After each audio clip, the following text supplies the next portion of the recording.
Well, I'm in Bristol today. It's Monday the 5th of September. The channel is a year old, yay. This won't go up on that date, you'll see it probably in a week's time or something. And I'm outside Bristol Zoo, which closed down 2 days ago after 186 years of entertainment, captivity, and finally conservation. As always, wherever I shoot, it's incredibly noisy. Everything in the southwest of interest seems to be next to a road. It's almost as bad as Bath. And this is the frontage, closed after 186 years, and many happy memories. And I absolutely love the silhouettes of the animals across the frontage here, and they've been there as long as I can remember. Absolutely beautiful. I first came here in about 1970, and it was the first time I'd ever been to Bristol. My mum brought me on the train from South Wales. I'd been through Bristol on the train, down to Taunton, further down in Somerset, to visit my grandfather. After his adventures in farming and mining in South Wales, in Canada and the USA, came back to South Wales, fathered my father, and he was from North Wales originally, my grandfather, and then he retired to Taunton. So we used to get the train down and then pass through Bristol, but I didn't really get to see the Georgian part of Bristol until my mum brought me here one day. That was my first trip to Bristol, and we went to visit a family friend who'd been a teacher in Clifton, and that was the first time I'd seen Georgian buildings, and it was really quite something. Little did I know that, you know, sort of less than 15 years later, I would be living in the West Country. A lot of people don't like zoos, but they do really important conservation work, and increasingly so as time goes on.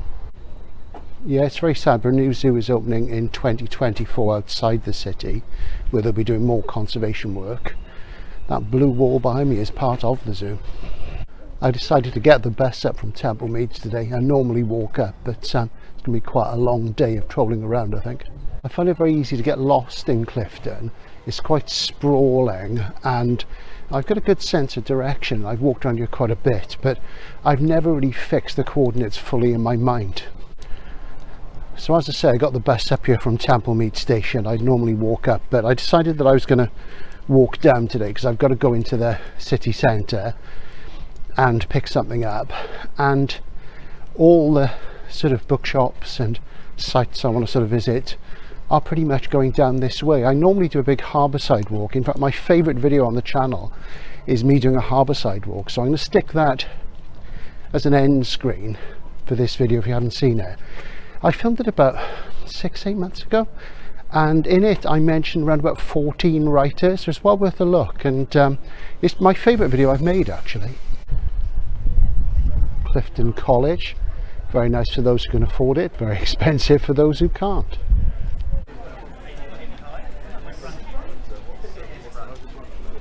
So this is the first post-weekend day of my holiday, and my decisions on where to go and what to do very much informed by who goes back to school when. And Bristol had their inset days on Thursday and Friday, unlike Bath and Cardiff. Otherwise I've been off to Cardiff today, I think. And Bristol is very busy. I say the bus took longer than usual to get up here.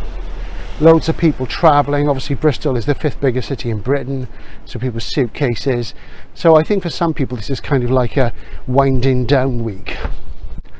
Personally, being a misanthrope, I used to like it when there was less ambiguity about these things. When school day started, everybody started on the same day at the same time, nice and early, clear the streets, out of the way. Will he ever change? Probably not. This is Clifton High School, and something I didn't realise was that Mary Renault, the historical novelist, used to attend here as a young un. And Mary Renault, she wrote all sorts of things, but she's primarily known for her classical tales. She rewrote classical stories as novels. And of course this is, decades and decades and decades before the current vogue that's been going on for the last 10 years or so, since Miller came up with Circe, and there's all these feminist retellings of classical myths. I mean, if you actually read the original sources, women are quite powerful than men anyway. Why do we need feminist retellings? Who knows?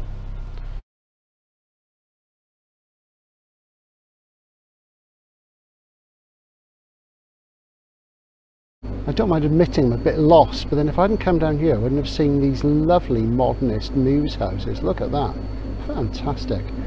Do love 30s modernism, where arts and crafts sort of meshes with the Corbusier thing. Clifton Village, home of the chattering classes and the odd boho. Of course, Angela Carter's Bristol trilogy, which is thematic rather than linked, was set here because she used to live here.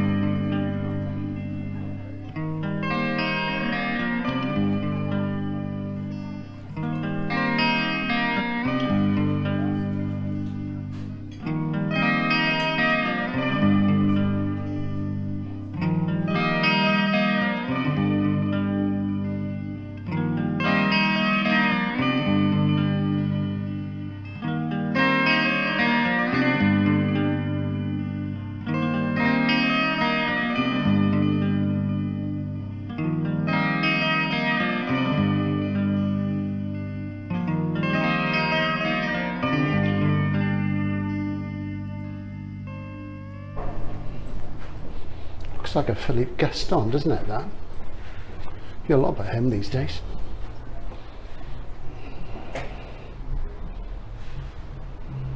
Yeah, Clifton's pretty chi-chi, you know, as they used to say, and it might not look busy here, but I tell you, there's loads of people, and there's people with their kids ahead of me. Nobody's in school at all, are they? It's really strange. I know I keep going on and on about it. I know I'm a total bore about it, but no wonder the country's in such a state. Nobody's working. Have a look at this. Mind you, they're all old people like me.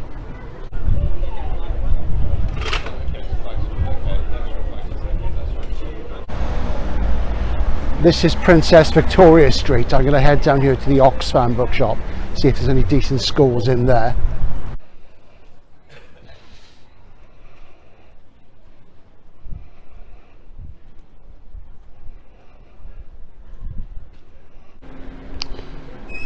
Okay, here we go. Let's see what we see. A lot of the usual stuff in the window there.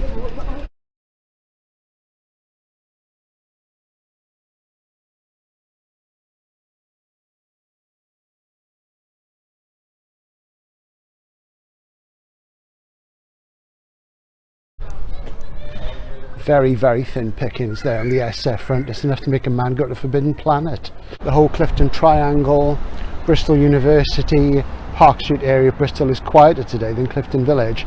That's probably because the students aren't back yet, so it's quite a relief, because this area tends to be really crowded once the students return at the end of September. There's been a huge wave of vandalism against these e-scooters in Bristol, apparently the worst one in the world, almost as if there's a concentrated campaign. I mean, I don't approve of criminal damage, but I do disapprove of these things. Bristol used to have a very cycle-friendly mayor who sort of made it almost legal to run pedestrians over if you wanted to. I'm going to head round to Forbidden Planet now, even though it's usually a disappointment. We'll just see what they have there. You never know, I might even buy a book. So here's FP, and it's just starting to rain, so that's maybe good timing. I didn't bring a coat. Look at this. I mean, these days everybody and his mother knows who Cthulhu is without ever having read any Lovecraft. It really is quite sad. Sandman, book deal, oh no, handful of books in the window. The market has just changed so much, you know. Once upon a time, yeah, it was comics, you know, it was film, but books, you know, seem to have taken a sort of back seat to everything now, you know. Manga is huge at the moment. The sort of Marvel phenomena goes on and on and on, despite this complete lack of freshness now.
while Forbidden Planet was even more terrible than usual, reflecting the poor state of international publishing, all entry-level stuff, and the rather cavalier attitude the company seems to have to books these days. Only the last bookshop can save us now. So Bristol got truncated because it started to rain. The last bookshop had put their prices up from £3 a book for things like Masterworks in B format up to £4, which means that they're no cheaper than I can get them in work, because I get a 50% discount, and also I'm part of a loyalty scheme which gets me a bit more off as well. So that was a disappointment, and their range had really shrunk as well, so hopefully they will manage to hang in there. But it seems really mean saying that, you know, you won't pay £4 but you pay £3, but when there's a discount to play and what have you, it's still a good bargain for those of you who don't have sort of book trade insider status. I'm not really a fan of Tolkien's prose. I've said before, I find it rather dull. I find him long-winded. I don't like the sort of characters. They just seem to be archetypes rather than characters, and it's all a bit fey and safe for me. It doesn't come from the same school as the hard and fast. It's the high fantasy school where, you know, things are changed at the end of the quest, and unfortunately has set the template for millions of rip-offs which started appearing from the late 70s onwards. For more on that, look at my Artificial Fantasy Since 1977 video, which explores that in depth. But just looking today, I do love the artwork, as I say, and this is my partner's copy from about 20 years ago. I bought this for her, and I really like Tolkien's artwork. I like the eagle there, and I love the conversation with Smaug picture. And this has got the usual map and stuff inside. So it is the sort of iconography I like of Tolkien rather than the actual works themselves. I think the works have, you know, it's not them themselves, it's their influence, I think, has done incredible harm to fantasy writing and sort of making it formulaic and commercial. Now, coming up on the channel hopefully soon will be my top 10 fantasy novels stroke series sword and sorcery. So looking at the hard and fast, the down and dirty pulp end, which I view as the most authentic end, even though, which is a surprise to know because I'm very Eurocentric, and obviously Tolkien sort of cleaves to the Nordic stuff and what have you. So we're going to do an unboxing here. Now, you'll have seen unboxings of this before, because what this is the deluxe edition from about 18 months ago of Lord of the Rings, the first deluxe edition with Tolkien's own illustrations. And that's what interested me, because I haven't had a copy in the library for a long time, and I felt that I should have it to reread it, even if I want to critique and use it contextually, because of course being a bit of a critic as well as a reader and collector, I really do need to have it in the library. So I decided to push the boat out and get this one. Now, there are basically 4,000 copies printed of this worldwide by HarperCollins Voyager, which is looked after by my friend Jane Johnson, and I'm just going to take it out of the tray case. So, as I said, you might have seen this elsewhere, but I thought I may as well film it. And as you see, it's rather beautiful. I'm going to pull the tray case aside because I'm lacking space here as ever, and we'll just take a look at the book itself. So that's the correct term, a tray case, not a box. It's not a slip case because it seals up, as you see, and it's got decorations from Tolkien's own maps on there, and that's rather nice, so I will keep that. And there is the thing itself, pristine in its shrink. Now, this is out of print. There are still odd copies around. It was disappearing, so I thought I really should go for it and get it, because I do like quarter leather, particularly in red. It's really beautiful and it's uncommon. Now, this was retailing RRP £150. Now, there was no way that the Outlaw bookseller was going to pay that much. So I thought about it long and hard. I stuck it in the window of the shop I worked last Christmas and sold lots of copies. But I finally decided to go for it, and we'd sold out. And as I say, it's out of print. You can't get from the publisher, so you've got to go to another retailer. But I managed to source one within my company, and that was what I was doing a click and collect for in Bristol. And because I get a discount and I'm part of a loyalty scheme, and also there was a special offer on the price, I didn't pay £150 for this. I didn't pay £75 for it. I didn't pay £70 for it. I didn't pay £65 for it. So I did pretty well. So we're going to snip it out of the wrap and have a look at it. Just have a look at this prospectus on the back there. That little sheet there that tells you all about it. All the special features. So it's got the complete text, and the exclusive features are the definitive version of the text, printed in 2 colours on acid-free paper with gilt edging, including a ribbon marker. Illustrated with more than 34 colour paintings, drawings and illustrations by Tolkien, all of which appear for the very first time. The original red and black maps drawn by Christopher, his son, including 2 appearing as large folded posters. A removable facsimile of the King's Letter that appears in the rejected epilogue to Lord of the Rings. And quarter-bound red leather, black cloth, raised spine ribs, stamped in 2 files with author's ring device, housed in custom-built slipcase, bound in red cloth and stamped in gold foil with circular die cut revealing the Eye of Sauron. So before I unclip, let's have a look at that. So as you see, gilt. The bands aren't that raised. Very, very beautiful though. Nice to see the Fire and Water of the HarperCollins logo at the bottom there, and there's the die cut in the slipcase with the Eye of Sauron. I'm not keen on die cuts. What I really hate is die cuts on paperback books. The silliest thing ever. And a die cut in a jacket is absurd. Whenever a book, you know, a popular book, there was a Philippa Gregory one a few years ago, published historical novel with die cuts in the jacket, and we had a load in because she's a big name, and it came into the bookshop where I work, and I think we had about 50 copies, and nearly all of them the die cuts were ripped because it wasn't shrink wrapped, and it's just silly. So I don't really like them. In a slipcase though, you're fairly safe. So let's have a little look, and we'll apply the scissor and get the shrink off.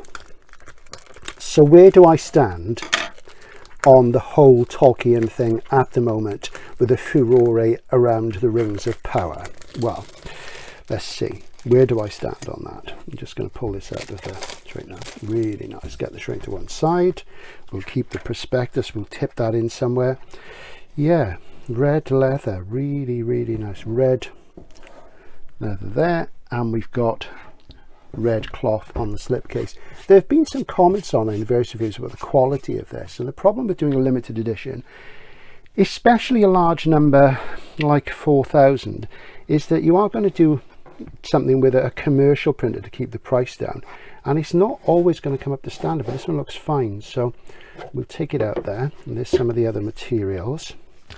So where do I stand on the current issues which are coming up, the review bombing and what have you of the Rings of Power? Well, I'm not a massive Tolkien fan, so I'm not that bothered, but what I would say is it seems to me that what the purists are complaining about is entirely fair, because as Tolkien himself would say, and as is obvious, or anybody who knows the work and knows the sources he drew on, knows the old English and Norse text that he worked with, was that he drew Middle-earth and all its mythology, its symbolism, its tropes from North European literature, from Germanic sources, from British sources, from Nordic sources, Viking sources, what have you, from Eddas, from sagas, and they are fundamentally Northern European. There's a book by Simon Webb called The Origin of Wizards, Witches and Fairies, which I'll show now. It looks like this.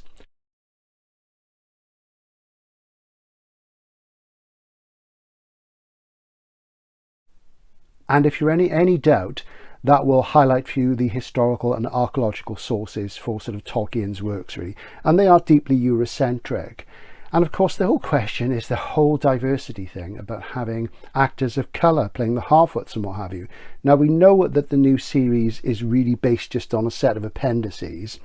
And fundamentally, you know, that's fine. So you can't expect it to be completely pure. But there's the whole issue of the Harfoots and what have you.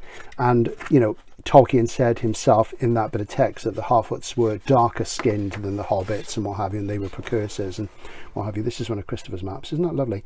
And basically, I've met Lenny Henry. I used to serve him in the shop I ran. I met him first at an event many, many years ago. It must be way, way back in the late 80s. Heck of a nice guy, lovely chap, you know, and he is obviously playing a starring role in that. And, you know, he's in it, and as I say, he was a customer in a shop which I managed for many years. He was doing an open university course, and he used to drop in the summer schools, and he was always charming, really nice guy. So I've no issues with that at all. But you can see where the purists are saying that by putting people of colour in, you sort of dilute the sort of Nordic, doomy, European thing, because historically and realistically, there wouldn't have been people of colour in the sort of historic sort of world of the Vikings. But of course, you know, Lord of the Rings is fantasy, you know, and it's even though Midgard, Middle Earth, is supposedly set in historic times, 10,000 years ago, what have you. Does it really matter because it is fantasy? Well, for me, the jury is out. I personally, because I'm not from the Tolkien school, I like the hard and fast school.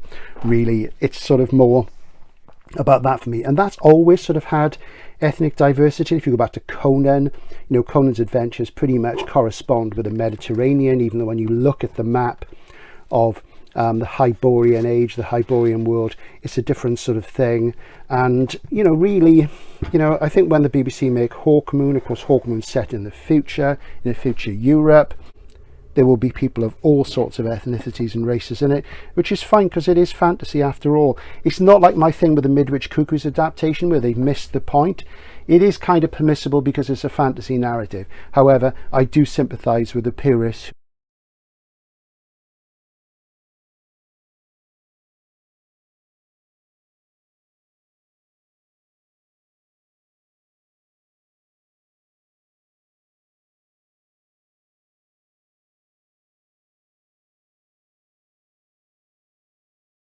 Take a look inside, red and black, very nice. The thing with these deluxes, the paper's always thin, which I really don't like, and that's my problem with Library of America books as well. Some of Tolkien's illustrations there, see the runes in red. Yeah, I do love his illustrations, they're so fantastic. There's the map at the beginning of chapter 1. So yeah, so it's really, really nice. Look at that, absolutely lovely. So there have been some complaints from some quarters, some copies not as good as others, but that's the way it is, you know. It's you can't have it always, you know. It's very rarely that every single copy would be pristine. If you want that, you buy from a real small press. You buy from not something like Subterranean, you know, something like PS, you know, the real sort of people doing the real stuff. Great, really, really nice. Very pleased with that. So that's the deluxe. We'll just have a look in a little envelope here and see what there is. And I'm not so bothered about little bits and pieces like this. I'm quite sure what's going on here. These are obviously sort of fake facsimiles of some of the sort of texts and sources and the various bits which in LOTR. And I'm not a Tolkien scholar, I will admit. I'm far more interested in his work on Beowulf, and I would like a special edition of his Beowulf, and I sort of dropped the ball on that. I should have got one ages ago. So there's these things which, you know, that's all a little bit nerdy for me, a little bit geeky.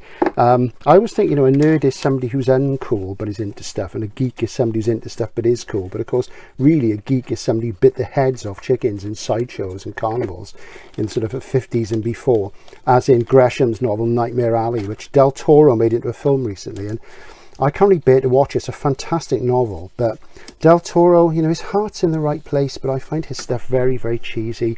I guess it's the preponderance of CGI and what have you. And as you see, I'm making a total pig's ear of this, so I'm going to put it to one side and do it later. So there's a look at that. Very, very nice. Very pleased I got that bargain price. I am waiting for the postman because there is something else coming which I want to unbox and put it on this as well. The unboxing continues. The postie has been, and this is another Tolkien item, which I've acquired via my company. So let's see what we have in here. Just slide this out. There we go. Now, yes, as you can see, it's the Silmarillion. Now, this is also a recent sort of edition. You know, they update them every couple of years, you know, because the Tolkien collector's market is massive. People just have tons of it, and you can see how they get obsessive about it. But as I say, he's not normally my jam. Now, I've never read the Silmarillion, and people say, oh, it's boring, it's this and that, but I'm quite interested in it to see how closely it attends to the sort of sagas and Eddas and the works on which Tolkien based his stuff, because I'm more interested in the sort of nomenclature, the names. Like, I think he was really good on naming places like Minas Tirith, but of course I'm Welsh, so all this stuff does strike a chord. That's partially relates, I guess, to the thing about authenticity with sort of actors being sort of people from different cultures. It's not they can't relate to the symbols, but there is something deep and Jungian about them that appeals to the sort of Eurocentric soul. So this is a illustrated edition, Ted Naismith, and there is sort of a deluxe slipcase one, which is in cloth, and it's really, really nice, but it's £100. This is a lot cheaper.